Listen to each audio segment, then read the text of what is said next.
இன்னைக்கு நான் 5000 பேருக்கு மேலே எடுத்து அடக்கம் பண்ணியிருக்கேன்னா அவங்கெல்லாம் வானத்திலிருந்து விழுந்தவங்க இல்லை, உறவுகளால் புறக்கணிக்கப்பட்ட கைவிடப்பட்டவங்க தான்.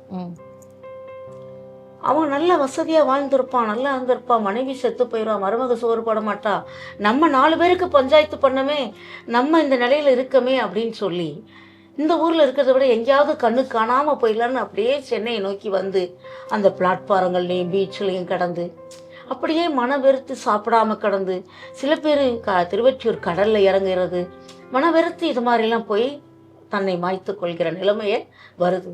அப்போ இது வராமல் இருக்கணும். முதியோர் இல்லங்கள் அதிகரிக்குது, அப்போ இது வராமல் இருக்கணும். அதனால் 6, 7, 8 பிள்ளைகளை எல்லாம் நிற்க வச்சு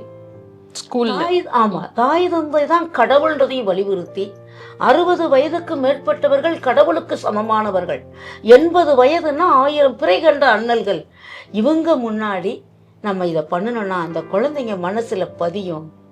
அவங்க வீட்டில் இருக்கிற பாட்டி தாத்தாவுக்கு அவங்க அப்பா அம்மா அது வேணான்னா கூட 60 வயதுக்கு மேலே உள்ளவங்க கடவுளுக்கு சமமானவங்களும் ஆனந்தியம்மா சொல்லியிருக்காங்க, 80 வயது உள்ளவங்க 1000 பிறை கண்ட அண்ணல்கள்னு சொல்கிறாங்க, நம்ம பாட்டி தாத்தா நம்மக்கிட்டே இருக்கட்டும்னு இந்த பையன் அந்த பாட்டி தாத்தாவுக்கு வழி வகுக்கட்டுமே அப்படின்றதுக்காக இந்த 1 வருடம் கழிச்சு அவங்களுக்கான பணியை நான் செய்கிறேன்.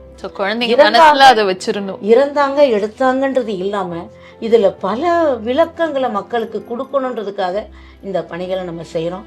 இப்போ நான் என்ன நினைக்கிறேன்னா, ஓடி ஓடி என்னுடைய காலங்கள் பிணம் தூக்கி கொண்டே இருந்தேன்.